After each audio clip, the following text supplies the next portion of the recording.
Ladies and gentlemen, welcome back to another video with Swaggle. I hope you all had an amazing long weekend. Maybe you celebrated by picking up some of those US price variants. But in this video, we got Go Collect's hottest comics of the week. Now, what are the hottest comics of the week? Well, the hottest comics of the week are the 5 comics that have had the biggest spike in volume of sales over the last week or so. So in this video, we're going to take a look at some of those books and see what's trending in the market. But before I get into the video, if you guys could drop me a like or a comment or subscribe if you're enjoying the content, helps support the channel, doing all those things, I'd appreciate it.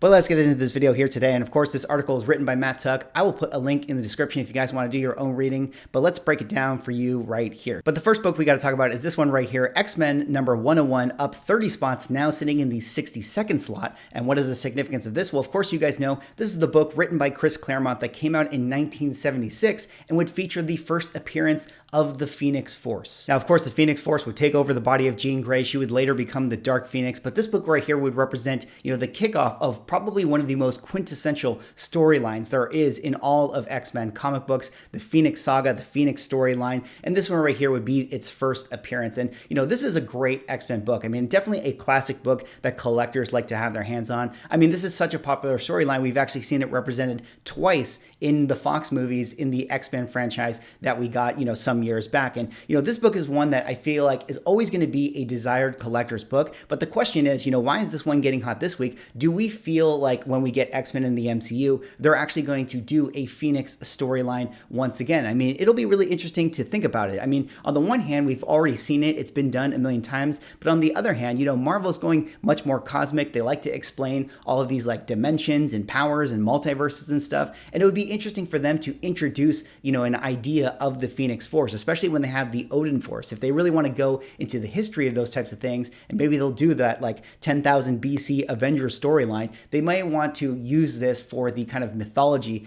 of the MCU. But regardless, this seems to be a book that is always desired in the market, and for whatever reason, it's one of the hottest books of the week. And as we dig into the numbers for this one, we'll take a look here at some of the values. 9.8s have 156 on the census. Fair market value suggested to be $6,000. 30-day moving is 6,200, but the one-year moving was 7,200. So like a lot of the other books, earlier this year, they had a lot of movement, last year in the height of 2021. This was actually a book that you can see, when we got that Dark Phoenix movie, which would have been the last one in the X-Men franchise of the Fox films in 2018, it definitely saw a pretty big spike overall. And then, after the movie, as things do, it had a big cooling off period. And then we saw it shoot back up in 2021. And now kind of where it is, I feel like, this book is one of those where it's like, it's still a desired key. People really, really do want to have this in their collection. But it'll be interesting to see where the floor eventually settles for this thing. I mean, we see different sales. Here's a 6,900. A couple months ago, we saw one that was a 9,600. So it definitely feels like depending on the deal and depending on the book and depending on the buyer,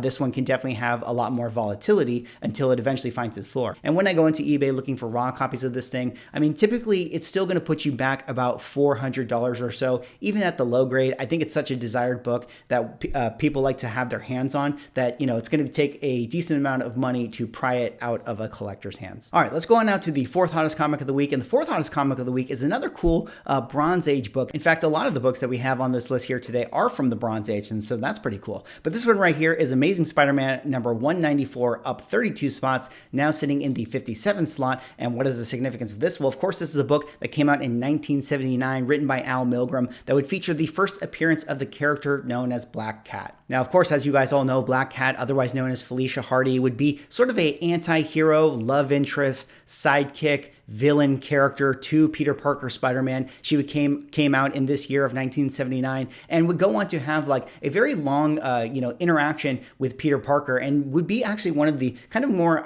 celebrated characters in amongst comic book collectors. I mean, I feel like Felicia Hardy has a lot of fans. I mean, I think we all know why. When we take a look at those J. Scott Campbell covers, we definitely can understand the type of people that want to be collecting her book. But she is a really popular character regardless, kind of one of the first anti-heroes that Peter Parker would get involved in. And currently right now, there's a lot of conversation that we might be seeing Black Cat come to the Sonyverse in that kind of spider universe amongst the Venom films and the Morbius films. I mean, there's still a lot of uncertainty of what is going to be happening with Peter Parker, or excuse me, Tom Holland in the future, whether that's going to be MCU projects or Sonyverse projects. But right now there's a lot of speculation that with the Madam Web movie that's coming out, there's been talk of Sydney Sweeney being cast for a role, and a lot of people are thinking that she could either be Silver Sable. A lot of people are thinking that maybe she could be Black Cat. So depending on what it actually ends up shaking out to be, a lot of speculators in the comic book market are looking at this book thinking it could be a hot one for the future. But as we dig into the numbers for this one, we take a look here at some of the values. 9.9s, there are actually 4 on the census. Hard to know what those would sell for today, but let's take a look at the 9.8s. Census has 447. Fair market value is 4,000 here. 30-day moving is 4,200, and that's actually kind of interesting to look at. I mean, this is one of those books, 1979, not necessarily impossible to find those 9.8s usually from that year, but because it's an all black cover, it makes it very, very hard to get these in those 9.8 grades. We can take a look here. This is definitely a book that, like many others, saw a huge spike up in early of 2021. But the floor level for this book shows to be pretty strong overall. I mean, it's definitely a 4K book, no matter what. I mean, maybe somebody got a $3,800 one of a steal sometime a couple months ago, but you can see right there from the graph, I mean, it's holding steady overall, because I think there's a lot of people who really do like this character, and also a lot of people who are thinking they could be a huge Spec character in the future. 9.6s have 1,000 on the census, so you can see from 400 to 1,000, it really jumps up, those 9.8 grades. Fair market value, 1,650. 30-day moving, hasn't been a sale recently, but the 1-year average is kind of right in line to that. And then down here at the bottom, not too many slabs at the lowest grade for this book, but typically speaking, when you go into eBay looking for raw copies of this thing, depending on the deal and depending on the grade, you can maybe find them selling around that $200, $300, maybe $400 range or so. All right, let's go on now to the third hottest comic of the week. And the third hottest comic of the week is everybody's favorite. This one right here is a book you guys all know. It's Giant Size X-Men #1, up 33 spots, now sitting in the 42nd slot. And what is the significance of this? Well, of course, this would be the first appearance of all of our new favorite X-Men characters. We're talking about Storm here. We're talking about Colossus. We're talking about Nightcrawler. And most importantly, we're talking about Thunderbird. Thunderbird, everybody's favorite X-Men character, a sentence you've never heard anyone say before, but all jokes aside, this is a book that came out in 1975, written by Len Wein and drawn by Dave Cockrum, would celebrate the kind of new version of the X-Men team that would lead on to Chris Claremont's historic run on this new X-Men roster. And this is the book that I feel like a lot of people are super excited about, because everybody knows that the X-Men are going to be making their way into the MCU. So this alongside X-Men #1 from 1964, of course, are going to be hot issues. But one of the things I think is really interesting is, what do you guys think when we eventually get X-Men into the MCU in some kind of way? What version of the team do you guys feel like we're going to be getting? Is it going to look more like Giant Size X-Men #1, or is it going to look more like, X-Men #1, the Silver Age version, or is it going to be a completely different version of the X-Men team? I mean, my thinking is that it's probably going to look a lot more like Giant Size X-Men, but the question is, if the team looks more like the Giant Size X-Men team, do you think that this is going to be the book that moves a lot more in the market? I mean, obviously it's going to move a lot more in the market because it's a Bronze Age book versus a Silver Age book, but do you think that more people are really going to flock to this one, even more so than that of X-Men #1? Let me know in the comments what you guys think about that. But as we dig into the numbers, let's take a look at some of the values here. Go down here to the 9.8s. We see 212 on the census. Fair market value suggested to be $23,000, although that seems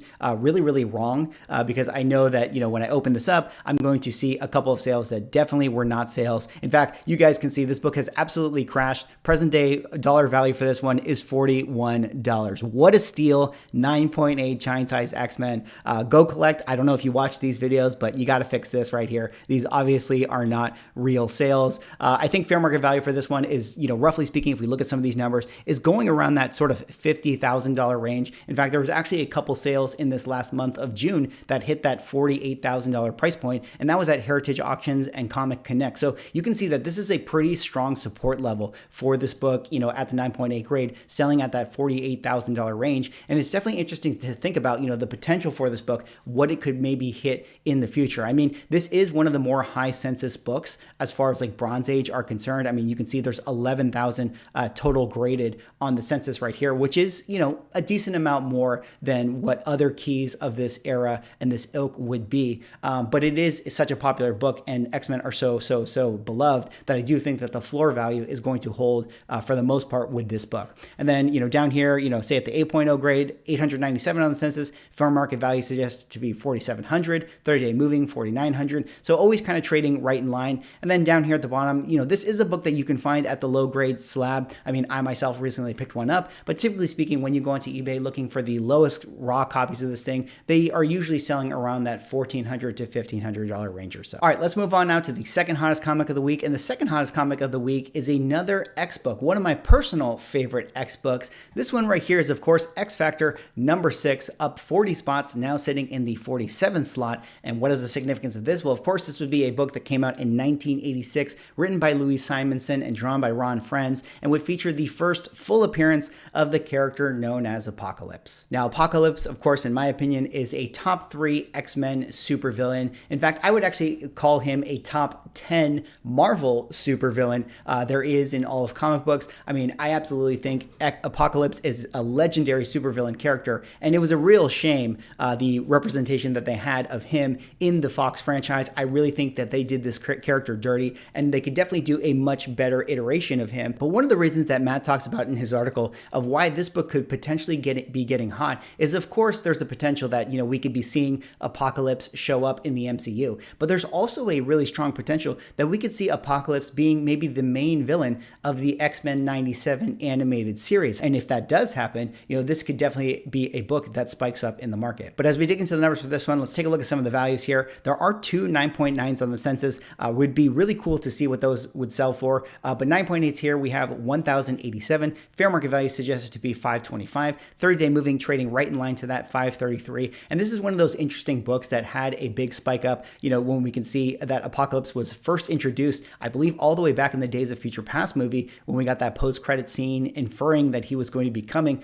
This is a book that really shot up and then did not live up to, the movie standard, really fell off for quite a long time, and then had this recent resurgence into the market, and now kind of holds steady, kind of trading right at that $500 level or so. And then, of course, down here at the bottom, 1986 book, not going to see it slabbed at the low grade, but typically speaking, when you go into eBay looking for raw copies of this thing, you can find them being sold around that $40 range or so. All right, let's move on now to the hottest comic of the week. And the hottest comic of the week is a cool one, in my opinion. This one is actually Star Wars Darth Vader number 20, Sprouse 50th anniversary variant edition, up 76 spots, sitting in the 20th slot. And what is the significance of this? Well, of course, it's a book that came out in 2022, written by Greg Pak, and would feature the first cover appearance of Din Djarin, otherwise known as the Mandalorian. There you see him right there on your screen next to Baby Groot. And this would be the book that collectors like to get because effectively this is his first appearance in comic books. Now, I understand that there's some other, preview appearance type stuff,